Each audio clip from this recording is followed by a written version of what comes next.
5 points to consider about nuclear weapons. 5. Trinity onwards. There was a time when nuclear weapons were but theories and the pipe dreams of physicists, but the pressure of war made the United States decide that they needed them to become a reality. In 1938, German chemists Otto Hahn and Fritz Strassmann unlocked the secrets of nuclear fission, and the concept of a nuclear bomb ceased to be science fiction and became a scientific feasibility.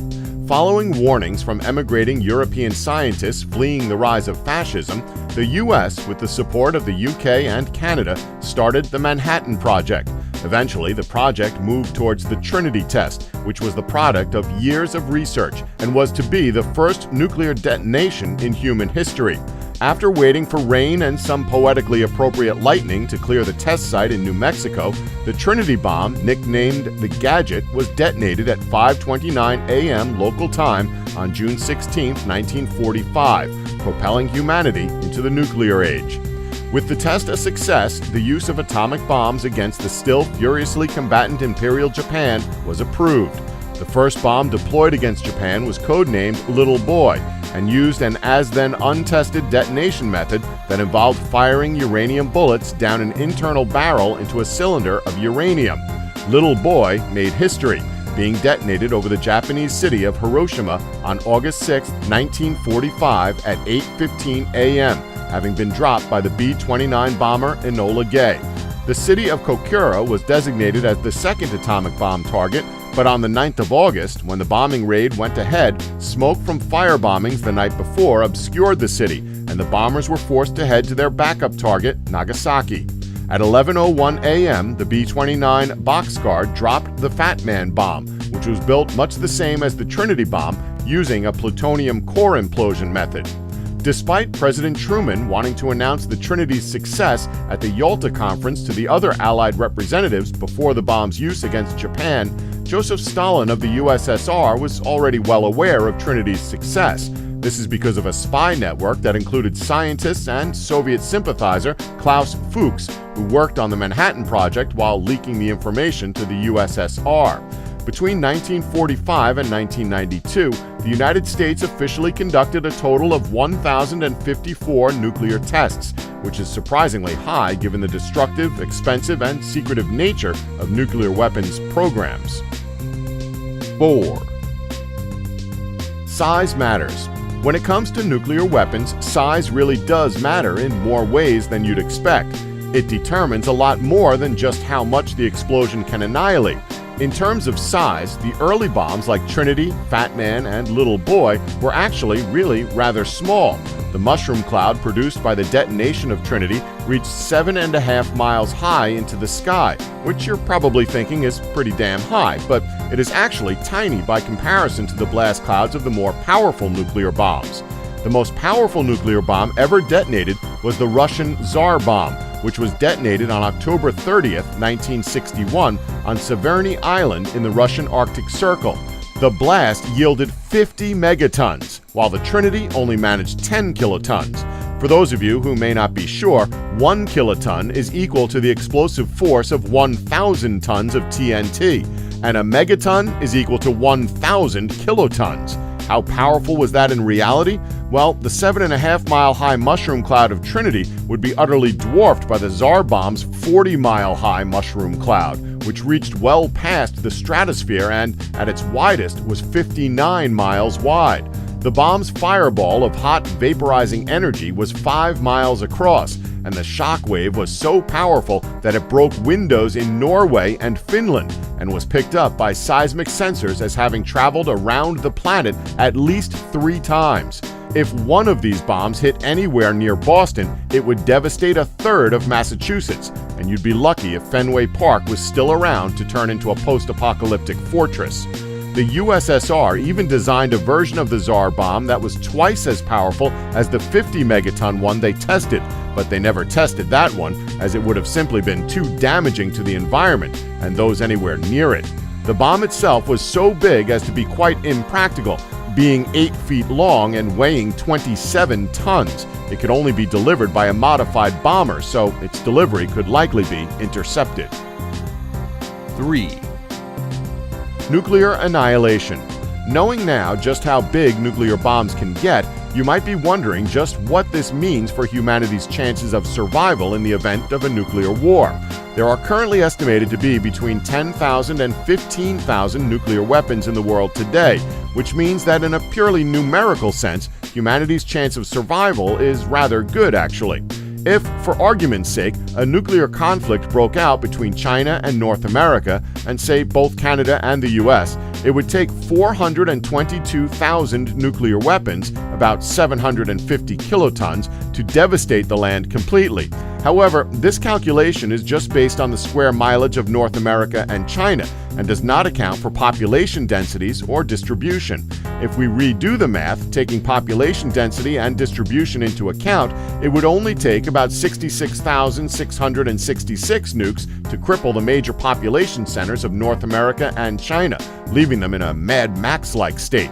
This fiendishly appropriate number is somewhat scary to think about, given that at the height of the Cold War, there were roughly this number of nukes on standby. A nuclear exchange in 1982 would have well obliterated both the US and Russia. There may be significantly less nukes in the world today, but given the current trend of military posturing and increasing political tensions between major powers, who knows if that number could rise. Then again, there are more people in the world and better defenses against nuclear weapons today, so even all of the world's nukes placed perfectly for maximum effectiveness could still not eradicate humanity in the space of a few hours. In all likelihood, there are plenty of places in the world that would probably escape direct nuclear attack. By nature of not having any current reason to be a nuclear target, most of the continents of Africa and South America would escape the devastation, aided partially by their spread-out populations. The aftermath of a large nuclear exchange is an entirely different kettle of radioactive fish with regards to survivability, and would be largely dependent on the strength of the bombs used. One outcome would likely be the sort you'd see in post-apocalyptic fiction. The other would be a nuclear winter, both of which have some interesting ramifications with regard to the chances of humanity's survival. 2. The pop culture apocalypse. Cockroaches, bottle caps, and people wearing rags over tattered bondage gear are the sorts of things pop culture has taught us will survive a nuclear war. By all estimation, humanity might actually come off a little better than what a lot of the movies show, though this is still debated. Some scientists believe that even a relatively small, concentrated nuclear exchange using little boy-strength bombs could be enough to trigger a nuclear winter, but the initial blasts of a global exchange of weapons with less than a megaton yield would not be enough to kill everyone or destroy all human infrastructure. This means shelter would be available in the ruins, with a very real possibility for humanity to rebuild, assuming we avoid areas of concentrated radiation. There would be a lot of radiation, and it would be a real problem. If, for example, an 800 kiloton Russian Topol bomb, the kind kept today in their arsenal, were to hit downtown Los Angeles at close to ground level, not only would swaths of the city be vaporized, but the radioactive fallout would likely be carried by the winds to as far away as Las Vegas. Of that fallout, over 300 square kilometers would likely irradiate at a rate of 100 rads per hour, which would be enough to cause radiation sickness within an hour and increase the risk of cancer by 5% with each passing hour. 10 hours in this fallout zone would be enough to leave a person with agonizing illness, and they'd be dead within a week. This obviously poses a major problem for all would-be post-apocalyptic settlements. Though the fallout would eventually clear, many food supplies, crops, and building materials would remain irradiated. It's this sort of fallout that science fiction tells us will give us nuclear mutants to make life even more hellish for humanity's survivors. But it's more likely that these mutants in reality would be malformed and cancerous as opposed to giant, super strong, and wanting to eat people. The sorts of sci-fi mutations seen in fiction would cause nuclear-influenced evolution to occur over hundreds of years, assuming these mutations are not negative, which they likely would be. A nuclear post-apocalyptic situation akin to those in pop culture is therefore possible, but it requires the use of mostly lower-yield bombs that vaporize less and are spread farther apart in their usage. The smaller-sized mushroom clouds would also have a serious effect, blasting the concentrated radioactive debris into the winds and clouds, creating those deadly fallout zones.